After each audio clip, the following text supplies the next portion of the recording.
तो देखिए, पिछले श्लोक में भगवान ने बताया कि मैं किस प्रकार माता पिता इत्यादि सबका स्रोत हूँ। अभी आगे और बता रहे हैं, मैं ही लक्ष्य हूँ।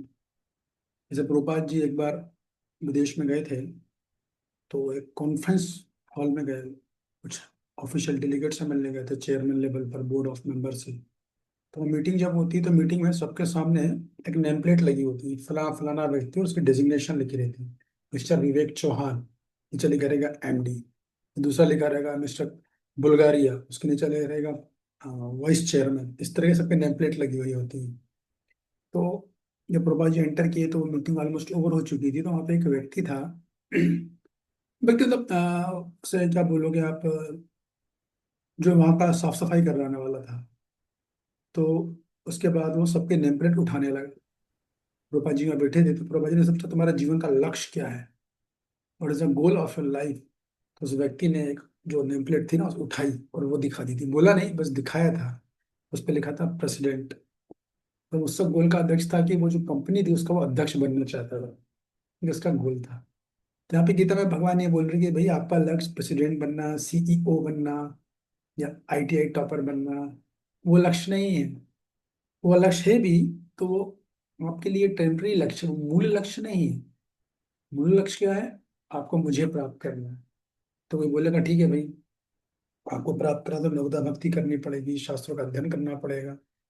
भगवान वही बोल रहे हैं कि आप साक्षी भी हो, शास्त्रों का अध्ययन भी कर रहे हो, नवदा भक्ति भी कर रहे हो, लेकिन आप मेरे को हटा दिए, मुझे भूल गए ये सब करते हुए। तो आप लक्ष्य से भटक जाओ। जैसा होता है ना, हमारा फेस्टिवल्स आते हैं, जन्माष्टमी है, राधाष्टमी है, गुरु पूर्णिमा, चलो त्योहार आने वाला है, उठाओ सेवा सेवा करना, उठाओ बाल्टियां, उठाओ पुस्तकें, उठाओ मंदिर डेकोरेशन, जाओ डोनेशन कलेक्ट करो, नगर संकीर्तन करेंगे।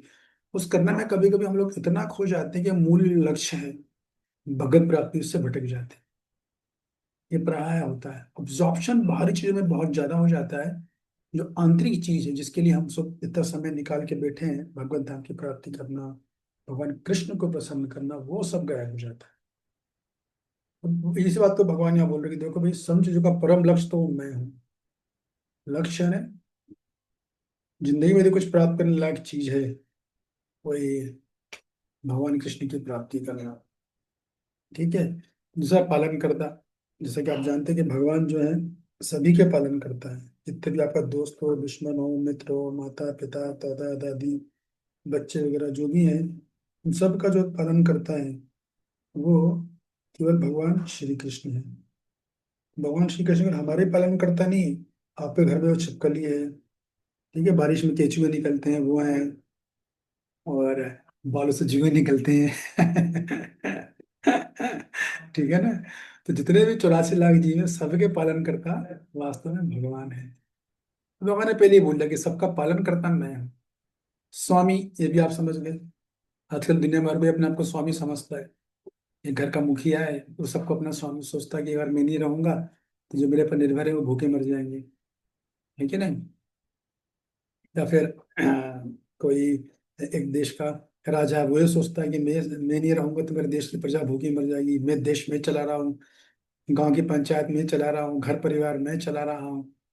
तो स्वामी मतलब पालनकर्ता की भावना, तो वो नहीं, वो कृष्ण है।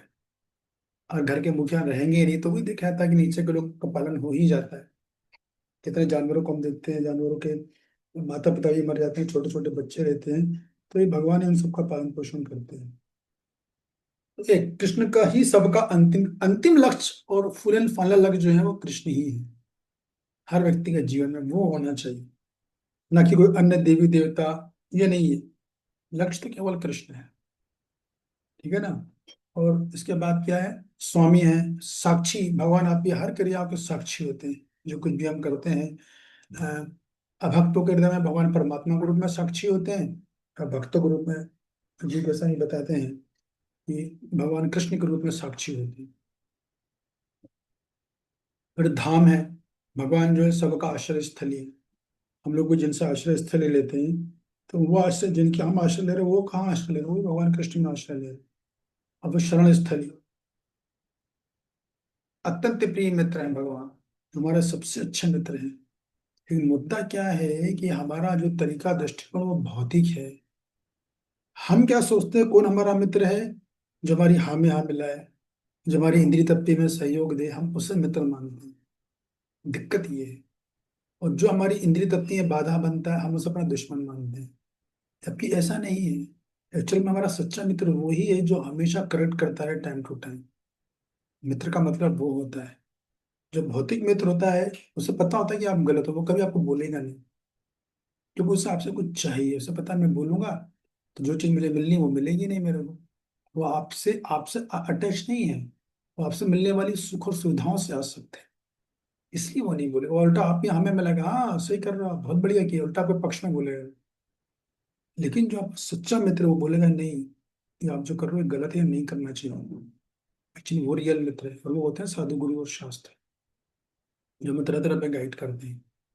तो एक्चुअली में हम सबके जीवन में एक ऐसा मित्र हमें बनाना चाहिए। हमें से सीखने को मिलती है ये बात कि कोई एक व्यक्ति को आप बनाओ जो हमको आप फुल अथॉरिटी दे सके। तो वो जी आप जब चाहे आप हमें करेक्ट कर सकते हैं। उनको ऐसा महसूस होना चाहिए। वो चल रियल मित्र है। ये फेसबुक नहीं चल रही है। समझे ना, फेसबुक में तो फेसबुक हो जाता है, फेसबुक कर लेते हैं। बैटरी बंद होगी क्या बात है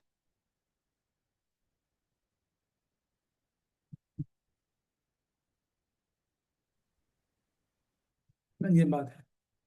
तो एक्चुअल में हमारा ऐसा होना चाहिए जिसको हमारा हवा जो वो खुद महसूस करे, वो जब चाहे मैं कंट्रोल, जब चाहे उनको मैं सुधार कर सकता हूँ। और हमें इसे स्वीकार भी करना चाहिए।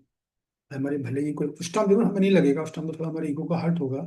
फिर बाद में अगर शांति से हम विचार करेंगे तो हमें लगेगा कि नहीं, ये एक्चुअली मित्र हमारा वही है। वो केवल कृष्ण का भक्त होगा। वो आपको बोलेगा नहीं आप ये कर रहे हो गलत है, ये ठीक नहीं है, मैं इसमें आपका साथ नहीं दूंगा। अच्छा, वो करेक्शन भी कहाँ से देगा? वो खुद की बुद्धि से करेक्शन नहीं दे रहा है आप, ये भी बात है। वो जो करेक्शन देगा हमको, वो साधु गुरु शास्त्र के आधार पर, भगवत गीता के आधार पर देगा। दुनिया वाले जो हमें करेक्शन देते हैं वो खुद की सोच, खुद की मानसिकता, खुद के अनुभवों, खुद के नजरिए से देते हैं, जो गलत भी होती है कई बार। लेकिन यहाँ जो करेक्शन मिलेगा हमको, या भगवान जो करेक्शन देंगे, या साधु गुरु या शाह जो करेक्शन देंगे, वो शास्त्र के आधार पर है। इसलिए एक्चुअल हमारा मित्र है वो, जो हमें करेक्ट करे। तो हमारे लाइफ में हमारा ऐसा है, अगर भक्ति में प्रगति करनी तो हमेशा एटीट्यूड बना के रखना चाहिए। यदि हमें कोई करेक्शन कर रहा है तो मुझे डाइजेस्ट कर सकते हैं। कुछ लोगों की तो आदत होती है हमेशा ही कंप्लेन करते हैं, उनकी बात नहीं हो रही। कुछ लोगों का स्वभाव है, हम भी जहाँ रहते हैं हमने देखा, उनको हमेशा नेगेटिव फीडबैक ही देना है। पॉजिटिव के बारे में कहीं उनको दिखती ही नहीं तो बोलेंगे क्या? जो फीडबैक देने वाला वो दोनों देता, पॉजिटिव भी बोलेगा नेगेटिव भी बोलेगा। जो जो पारदर्शी है वो दोनों बातें बताएगा। पहले पॉजिटिव चीज बोलेगा, फिर बाद में मिडिल में थोड़ा सा नेगेटिव, एंड में फिर पॉजिटिव। लेकिन जो इनमेच्योर लोग होते हैं वो हमेशा नेगेटिव फीडबैक देंगे आपको, ऑलवेज। समझ जाए, भले ही वो अपने आप को कितना बड़ा मेच्योर समझे, मगर वो है इनमेच्योर। तो उनको फीडबैक देने ही नहीं आता, लेकिन बस उन्हें बोलना है तो बोल रहे हैं। तो उनकी बात नहीं हो रही यहाँ पे। अच्छा है जो बढ़िया से शास्त्रों को जानता है, गीता को बढ़िया से समझता है, वो जो आपको करेक्शन देगा तो वो प्रमाण के साथ देगा। देखिए ऐसा ऐसा है, तो चलो वो हमारा मित्र है। दिक्कत क्या, वो करेक्शन आता है तो हम लोग बिल्कुल तिलमिला जाते हैं। इस प्रॉब्लम सारी वहीं आ जाती है। हमसे वो फिर मित्र, फिर वो मित्रता होके भी हम बस मित्रता का लाभ नहीं ले सकते थे। हमारी भक्ति में प्रगति नहीं होगी, होगी कोई तो बहुत धीरे धीरे होगी। फिर क्या बोल रहे हैं भगवान, मैं सृष्टि तथा प्रलय सबका आधार हूँ। सृष्टि मेरे से निकलती है। ये बैटरी क्यों ऑफ हो रही है कंप्यूटर की, समझ नहीं आ रहा है। एक मिनट रुकिएगा, एक सेकंड।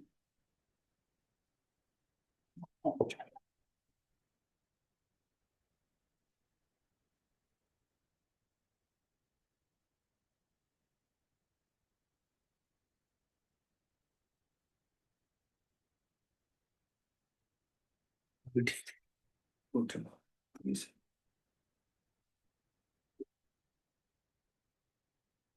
यस, तो ये बात है। तो भगवान ही वास्तव में हर जीवन का लक्ष्य है, पालन करता है, स्वामी है, साक्षी है, धाम है। अत्यंत प्रिय है हमारे वो। लेकिन प्रिय हमें लगते क्यों नहीं, कि हमारी इच्छा से काम नहीं करते। भगवान हमें कभी भी वो इच्छाएं पूरी नहीं करेंगे जो हम चाहते हैं, इसको ध्यान रखिएगा। भगवान वो इच्छाएं पूरी करते हैं जो हमारे हित में होती है, भले वो हमें पसंद आए या ना आए। इसको समझना बहुत ज्यादा जरूरी है, ये पॉइंट है। लेकिन इसमें ये भी ध्यान रखना है हमको, अगर भगवान सबका लक्ष्य है, सब कुछ करने वाले खुले